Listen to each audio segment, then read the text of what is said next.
Waktunya bersaat teduh dengan Tuhan melalui bacaan Alkitab satu pasal sehari dalam kitab Sejarah Bangsa Yahudi bahagian 6 seri yang pertama, kitab 1 Tawarik pasal 23. Orang Lewi dibagi dan diberi tugas.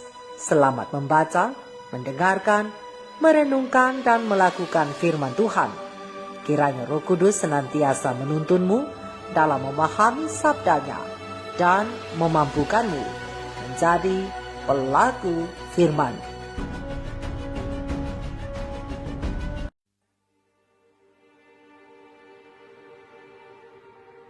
Setelah Daud menjadi tua dan lanjut umur, maka diangkatnya Salomo menjadi raja atas Israel.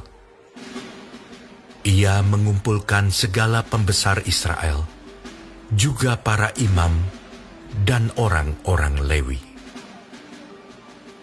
Lalu dihitunglah orang-orang Lewi yang berumur 30 tahun ke atas, dan jumlah orang-orang mereka dihitung satu demi satu, ada 38.000 orang. Dari orang-orang ini, 24.000 orang harus mengawasi pekerjaan di rumah Tuhan. 6.000 orang harus menjadi pengatur dan hakim. 4.000 orang menjadi penunggu pintu gerbang. Dan 4.000 orang menjadi pemuji Tuhan dengan alat-alat musik yang telah kubuat untuk melakukan puji-pujian, kata Daud. Juga Daud membagi-bagi mereka dalam rombongan menurut anak-anak Lewi, yakni Gerson, Kehat, dan Merari. Termasuk orang Gerson ialah Ladan dan Simei. Anak-anak Ladan ialah Yehiel, seorang kepala, serta Zetam dan Yoel, 3 orang. Anak-anak Simei ialah Selomit, Haziel, dan Haran, 3 orang. Orang-orang inilah yang menjadi kepala puak Ladan. Anak-anak Simei ialah Yahat, Zisa, Yeus, dan Beria. Itulah anak-anak Simei, 4 orang. Yahat ialah kepala, dan Ziza orang kedua. Tetapi Yeus dan Beria tidak mempunyai banyak anak. Maka mereka merupakan hanya satu puak dengan satu jabatan. Anak-anak Kehat ialah Amram, Yizar, Hebron, dan Uziel, 4 orang. Anak-anak Amram ialah Harun dan Musa. Harun ditunjuk untuk mengurus apa yang Maha Kudus. Dia dan keturunannya sampai selama-lamanya untuk membakar korban di hadapan Tuhan, untuk melayani Dia dan untuk memberi berkat demi namanya sampai selama-lamanya.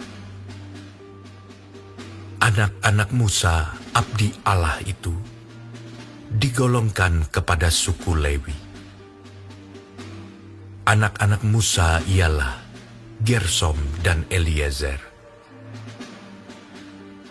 Anak Gersom ialah Sebuel, seorang kepala.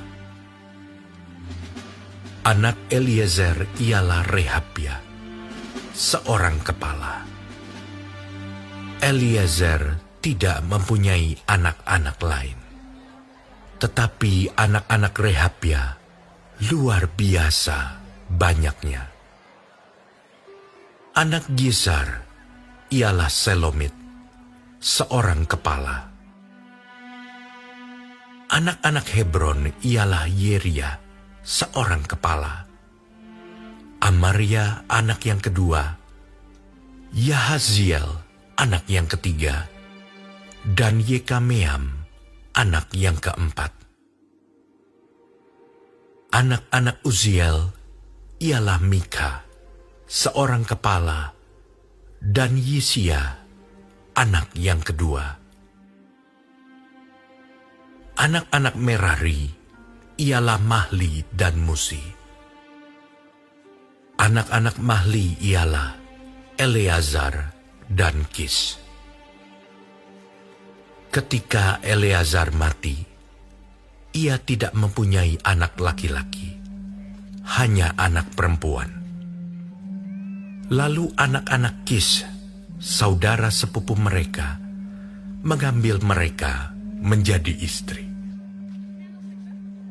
Anak-anak Musi ialah Mahli, Eder, dan Yeremot, 3 orang.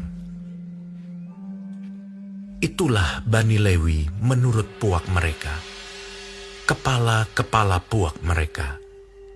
Pada waktu mereka dicatat seorang-seorang sesuai dengan bilangan nama mereka, orang demi orang.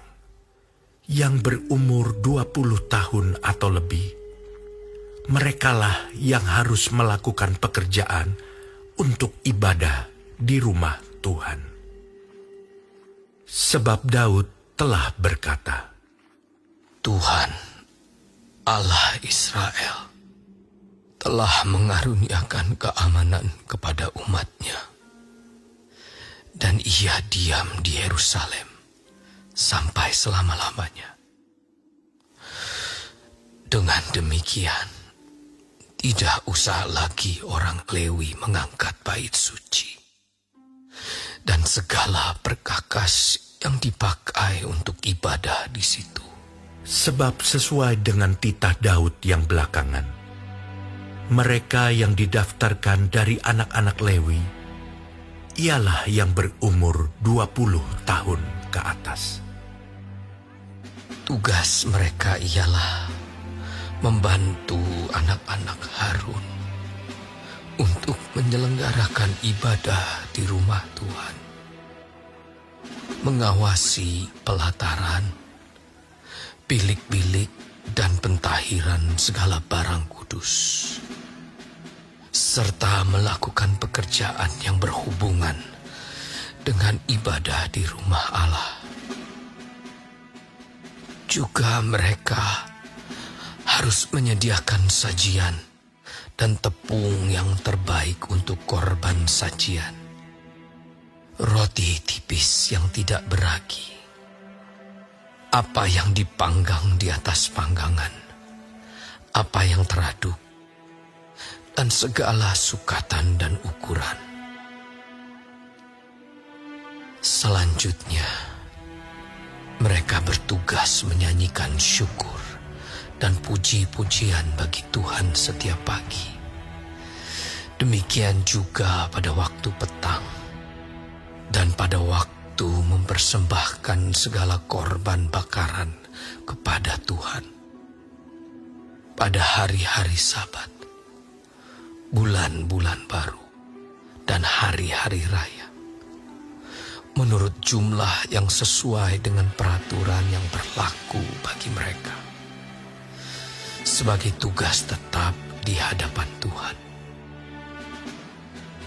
Mereka harus melakukan pemeliharaan kemah pertemuan serta tempat kudus, dan harus melayani anak-anak Harun, saudara-saudara mereka, untuk menyelenggarakan ibadah di rumah Tuhan.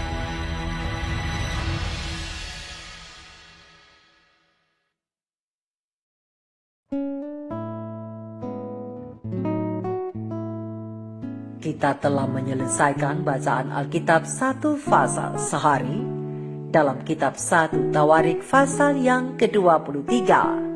Sedikit perenungan melalui pasal ini sampai pasal yang ke-27 tentang orang Lewi dibagi dan diberi tugas dan para pekerja-pekerja lainnya bersama terang kecil pena ilham ilahi roh nubuat Review and Herald 5 Oktober 1905 alinea yang ke-8 hingga alinea yang ke-17 dan alinea 23 dan 24. Terang kecil ini menjelaskan, ketika Daud sudah tua dan lanjut umur, ia mengumpulkan semua pembesar Israel beserta para imam dan orang-orang Lewi. Jumlah orang-orang Lewi yang berumur 30 tahun ke atas, berdasarkan jejak pendapat mereka dari orang ke orang, ada 38.000. Dari jumlah itu, 24.000 adalah untuk mengawasi pekerjaan di rumah Tuhan, 6.000 adalah pengatur dan hakim, 4.000 adalah penunggu pintu gerbang, dan 4.000 orang lainnya memuji Tuhan dengan alat-alat musiknya. Terang besar Alkitab 1 Tawarik 23 ayat 1 sampai 5. Ke-4.000 musisi dibagi menjadi 24 kelompok, masing-masing dipimpin oleh 12 orang, terutama yang diinstruksikan dan terampil dalam penggunaan alat musik. Terang besar Alkitab 1 Tawarik 25. Pekerjaan para pembantu juga pasti diatur. Para imam dibagi menjadi 24 kelompok dan catatan lengkap dan akurat dibuat tentang rombongan ini. Terang besar Alkitab 1 Tawarik 24. Setiap kelompok diatur secara menyeluruh di bawah pemimpin yang membawahinya, dan masing-masing akan datang ke Yerusalem 2 kali setahun, hadir selama 1 minggu untuk melayani pelayanan di tempat kudus. Orang-orang Lewi yang tugasnya membantu dalam pelayanan tempat kudus diorganisasi dan membagikan bagian tugas mereka dengan keserasian yang tepat. Sedangkan perawatan harta di rumah Tuhan diserahkan ke tangan orang-orang yang dapat dipercaya. Dari orang-orang Lewi, yakni keturunan Yehiel, yaitu Zetam dan Yoel, adalah yang menjaga atau mengawasi harta karun rumah Allah, dan juga harta benda yang telah dikuduskan. Terang besar Alkitab 1 Tawarik 26 ayat 20 hingga 22. Semua harta benda yang dipersembahkan yang diberikan oleh Raja Daud dan pemimpin-pemimpin puak dan para pemimpin pasukan 100, bahkan pemimpin pasukan 1000 dan para pemimpin laskar, juga dari Samuel sang pelihat itu, dan Saul bin Kis, dan Abner bin Ner, dan Yoab bin Zeruya telah dikuduskan, dan semua perbendaharaan yang telah dikuduskan itu ada di bawah tanggung jawab Selomit dan saudara-saudaranya. Terang besar Alkitab 1 Tawarik 26 ayat 26 hingga 28. Dan yang menjaga harta raja adalah Asmawet bin Adiel, dan tanggung jawab atas gudang-gudang di ladang, di kota-kota, dan di desa-desa, dan di istana-istana adalah Yonatan bin Usia. Dan untuk mereka yang mengawasi pekerja di ladang dalam mengelola tanah adalah Esri bin Kelub. Yang mengawasi kebun-kebun anggur ada Simei orang Rama. Yang mengawasi hasil kebun anggur dan persediaan untuk gudang anggur adalah Sabdi bin Swifmi. Atas pohon-pohon zaitun dan pohon mulberry atau pohon ara yang ada di dataran rendah adalah Baal Hanan orang Gederi. Yang mengawasi persediaan minyak adalah Yoas. Yang mengawasi kawanan lembu sapi dan yang memberi makan kawanan itu di Saron adalah Sitrai orang Saron. Dan yang mengawasi kawanan yang ada di lembah ialah Safat bin Adlai. Yang mengawasi unta-unta adalah Obil orang Ismail. Yang mengawasi keledai-keledai betina adalah Yedeya orang Meronot. Dan yang mengawasi kawanan domba yakni Yasis orang Hagri. Terang besar Alkitab 1 Tawarik 27 ayat 25 hingga 31. Ditempatkannya para pria yang berpengalaman dan terlatih ini secara khusus sesuai dengan tugas mereka masing-masing. Maka banyak orang dengan beragam kemampuan dilantik untuk menjadi para penjaga yang menjaga apa yang merupakan milik dari Raja Daud. Dalam pekerjaannya hari ini, Tuhan akan senang memiliki mereka yang terlibat dalam bagian apapun dari pelayanannya, menjaga kecenderungan untuk mengambil tanggung jawab atas diri mereka sendiri yang tidak diminta untuk mereka tanggung.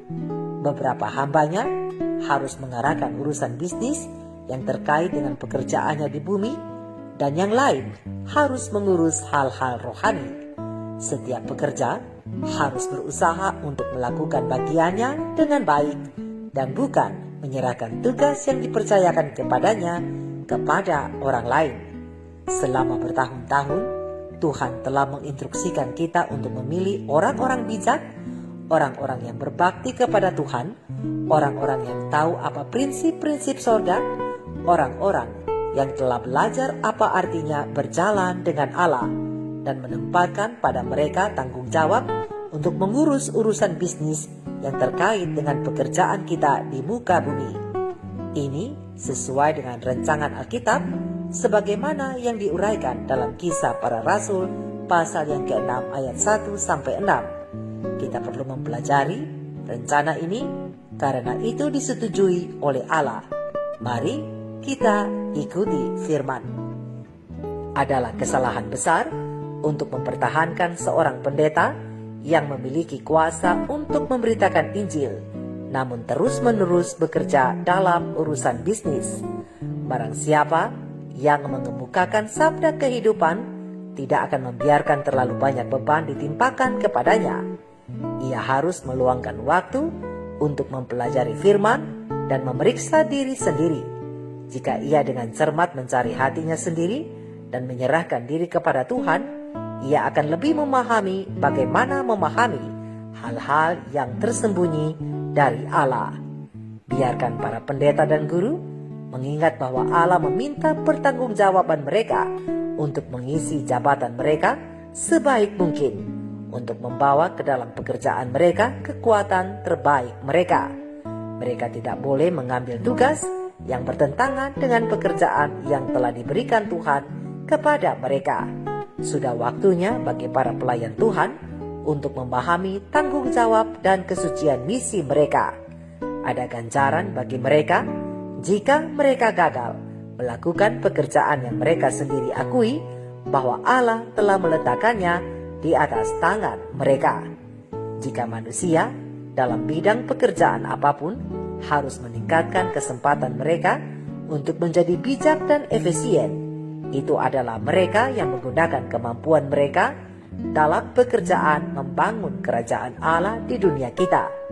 Mengingat kenyataan bahwa kita hidup begitu dekat dengan penutupan sejarah bumi ini, harus ada ketelitian yang lebih besar dalam kerja, lebih waspada dalam menunggu, mengamati, berdoa, dan bekerja. Semua layanan keagamaan dan setiap cabang bisnis harus menanggung tanda tangan sorga. Kekudusan bagi Tuhan adalah menjadi moto para pekerja di setiap departemen. Agen manusia harus berusaha untuk mencapai kesempurnaan bahwa ia mungkin seorang Kristen yang ideal yang telah diperlengkapi dalam Kristus Yesus. Saudara dan saudariku, meski Daud tidak membangun bait suci, tetapi harus diakui bahwa dirinya adalah perancang intelektual di balik semuanya itu. Ia bukan hanya mempersiapkan bahan baku, tetapi juga mengatur tugas-tugas kaum Lewi dalam hal pelayanan bait suci. Artinya, selain membantu keimaman anak-anak Harun, mereka juga diikutsertakan melayani bait Allah. Marilah kita berdoa agar para majelis dan hamba Tuhan diberi kebijaksanaan untuk memilih dan mengorganisasi orang-orang yang akan melayani Tuhan dengan baik, sementara kita yang tidak perlu memiliki kerelaan untuk melibatkan diri dalam pelayanan sesuai dengan talenta atau kemampuan kita masing-masing. Mari kita renungkan ini bersama. Tuhan Yesus memberkati. Shalom.